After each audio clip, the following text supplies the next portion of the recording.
Evangelho, quarta-feira da sexta semana do Tempo Comum. O Senhor esteja convosco, Ele está no meio de nós. Proclamação do Evangelho de Jesus Cristo, segundo São Marcos. Glória a vós, Senhor. Naquele tempo, Jesus e seus discípulos chegaram a Betsaida. Algumas pessoas trouxeram-lhe um cego e pediram a Jesus que tocasse nele. Jesus pegou o cego pela mão, levou-o para fora do povoado, cuspiu nos olhos dele, colocou as mãos sobre ele e perguntou: "Estás vendo alguma coisa?" O homem levantou os olhos e disse: "Estou vendo os homens. Eles parecem árvores que andam." Então Jesus colocou de novo as mãos sobre os olhos dele e ele passou a enxergar claramente. Ficou curado e enxergava todas as coisas com nitidez. Jesus mandou o homem ir para casa e lhe disse: "Não entres no povoado." Palavra da salvação. Glória a vós, Senhor. Quarta-feira da sexta semana do Tempo Comum, em nome do Pai, do Filho e do Espírito Santo. Amém. Queridos irmãos e irmãs, a Santa Liturgia, que nos dá a graça de continuar meditando o 8º capítulo do Evangelho de São Marcos, cada vez nos aproxima mais da profissão de fé do apóstolo São Pedro. O Evangelho que hoje ouvimos, muito breve como extensão, do versículo 22 ao versículo 26, traz para a gente a segunda cura feita por nosso Senhor em um crescente de gestos. A primeira foi a do surdo e mudo, que nós ouvimos há alguns dias atrás, e que o Senhor disse, Efatá, ao capítulo, 7º capítulo, do versículo 31, deixa o padre pegar aqui, do versículo 31 ao versículo 37, se não me erro. Exatamente, versículo 37. E que o Senhor, fora da região da casa de Israel, ou seja, no território de Tiro, fora da Galileia, era precisamente a região da Decápole, realiza esse milagre, curando e valendo-se dos gestos para ajudar aquele que vinha de uma tradição distinta da tradição de Israel a compreender o anúncio da Boa Nova e a tomar parte nesse acontecimento. Hoje nós ouvimos a segunda narrativa de uma cura também feita através de muitos gestos. Então, já tivemos a oportunidade de falar sobre isso, né? A leitura material, ou seja, o elemento material e o elemento simbólico presente constantemente no Evangelho de Marcos. Alguns autores de estudo bíblico olham para essa para essa cura e dizem, bom, aqui nela nós vemos um acontecimento cumulativo de todo o ensinamento até agora realizado pelo Senhor. Poderemos dizer que a cura do cego de Betsaida representa no curso do Evangelho, ou seja, no decorrer do Evangelho, o momento ápice na acumulação dos sinais messiânicos. O povo vai até o Senhor, na região de Betsaida, e leva até ele um homem cego.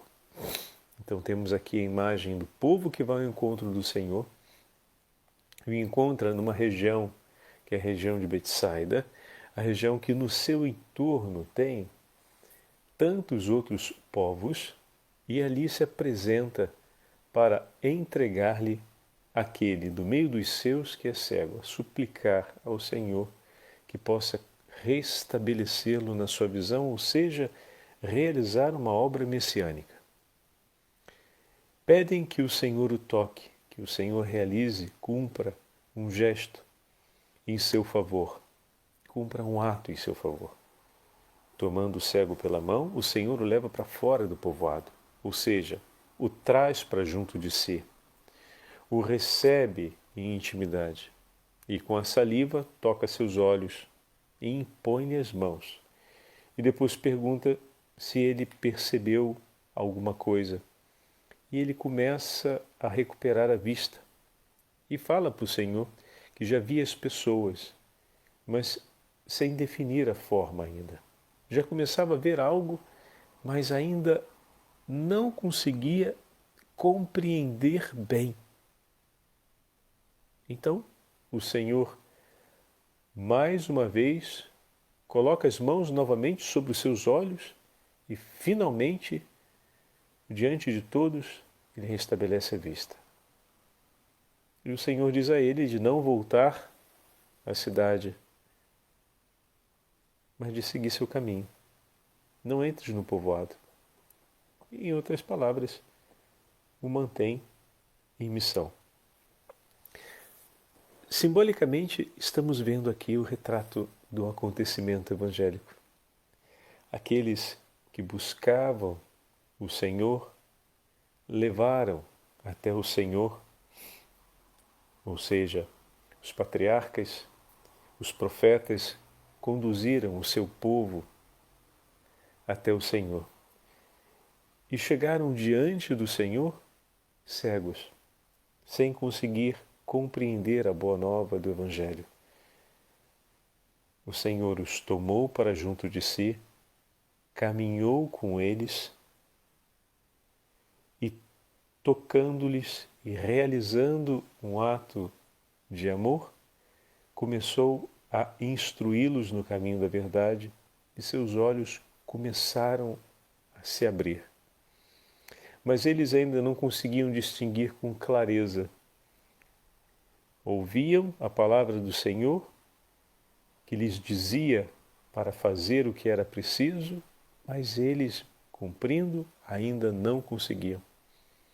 Então o Senhor novamente se interessa por eles e os instrui em maneira ainda mais profunda e finalmente eles começam a ver com clareza.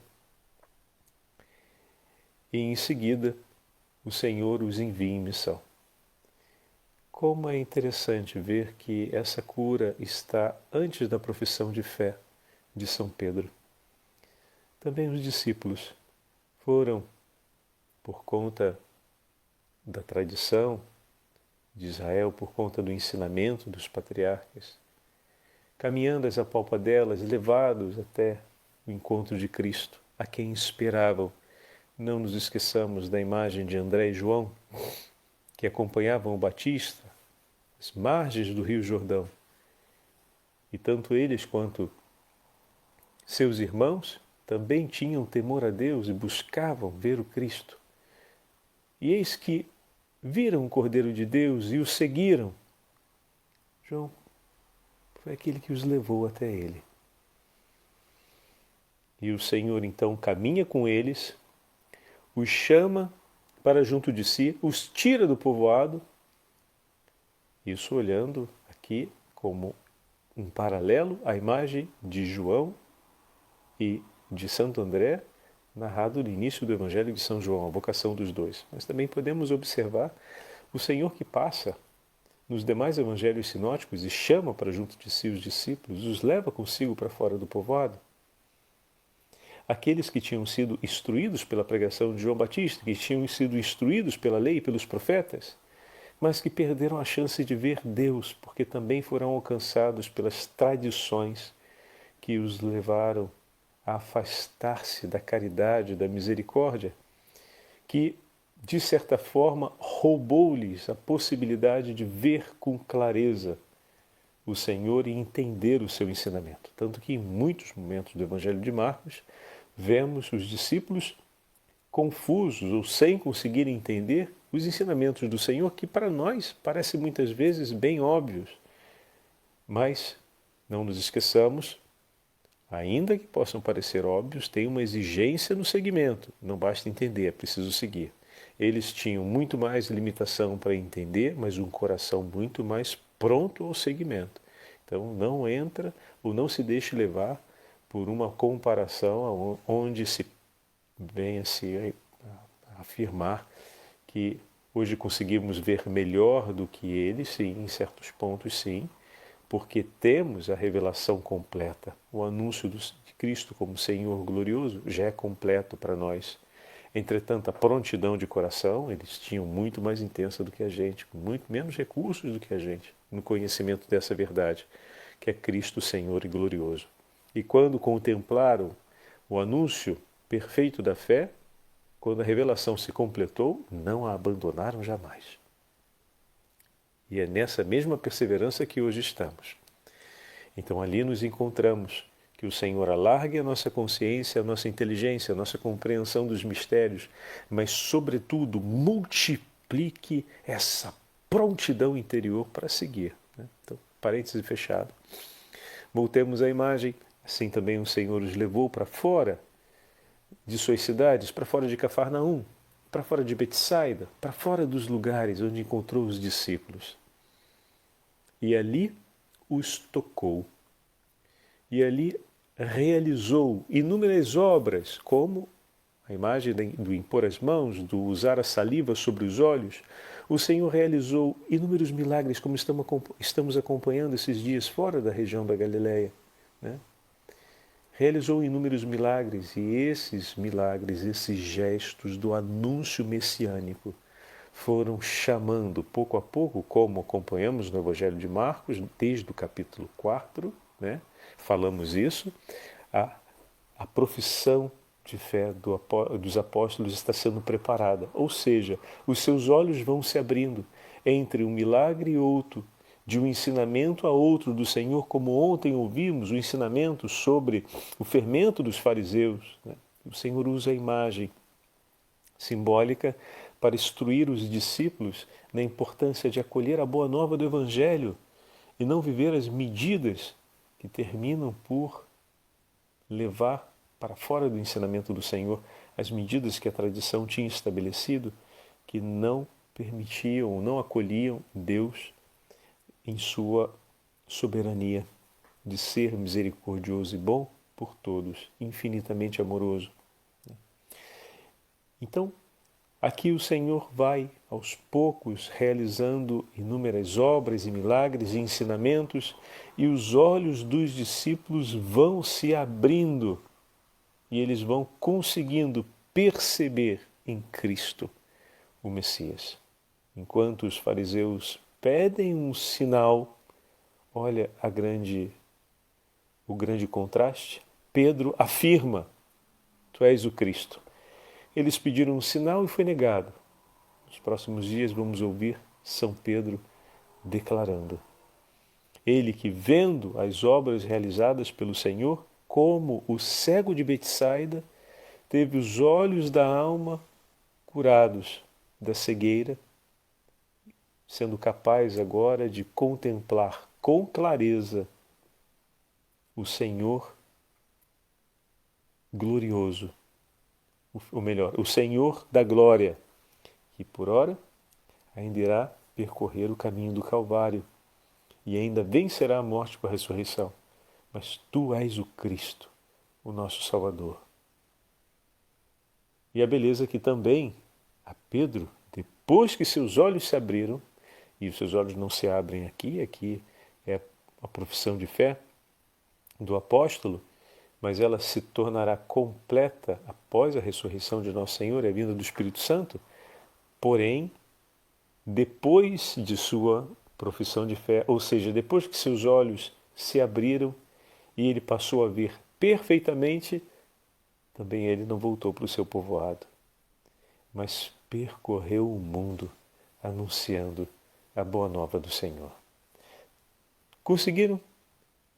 Conseguimos agora perceber juntos como é que essa cura colocada nesse momento, como alguns autores estudiosos bíblicos falam, ela tem esse ponto de referência para nos ajudar a compreender o movimento do Evangelho e o caminho que o Senhor realiza com seus discípulos e conosco até agora, até a nossa profissão de fé, a renovação da nossa profissão de fé. Não estamos professando pela primeira vez, mas todos os dias somos chamados a renovar a nossa fé. E hoje a Igreja celebra também a memória do beato José Alamano, tem um sobrenome muito interessante. Alamano, que lembra um pouco a mão, né? Em italiano, seria uma forma de juntar as duas coisas e fazer um nome único.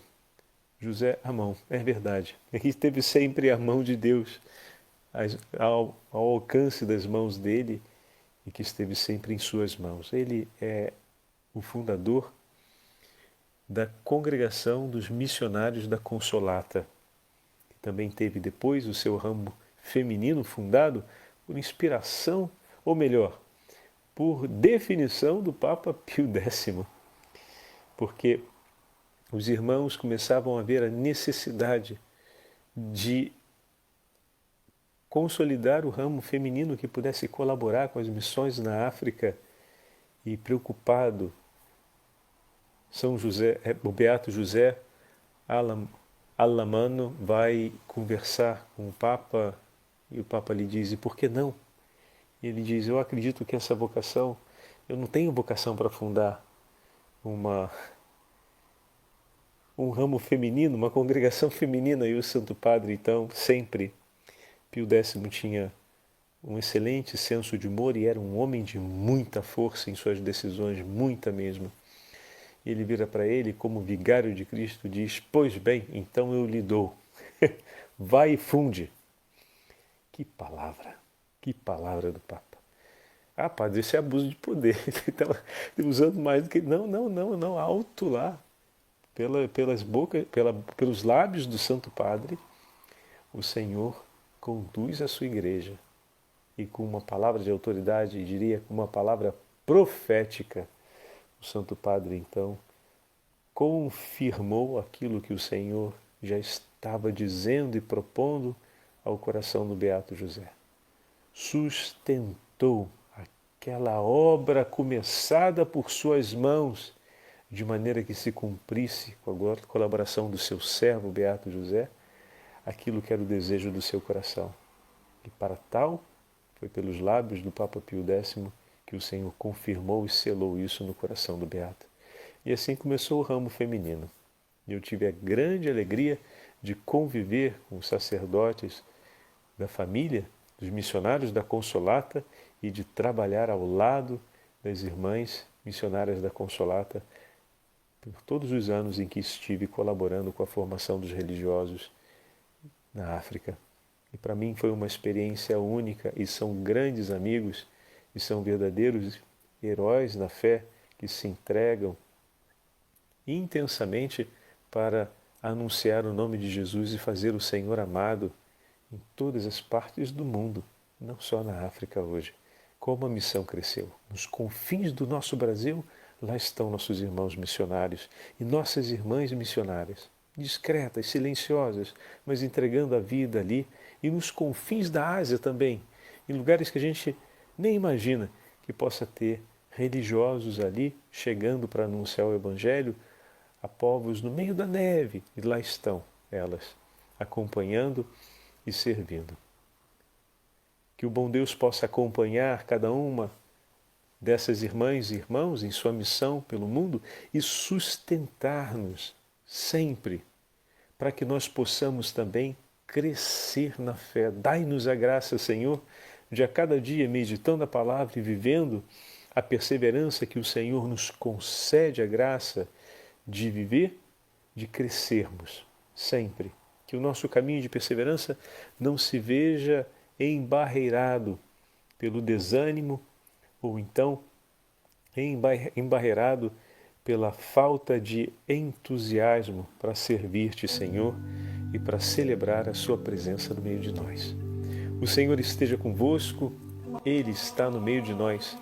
Pela intercessão da Beatíssima Virgem Maria, Mãe dos Missionários, e pela intercessão do Beato José Alamano, abençoe-vos o Deus Todo-Poderoso, Pai, Filho e Espírito Santo. Amém.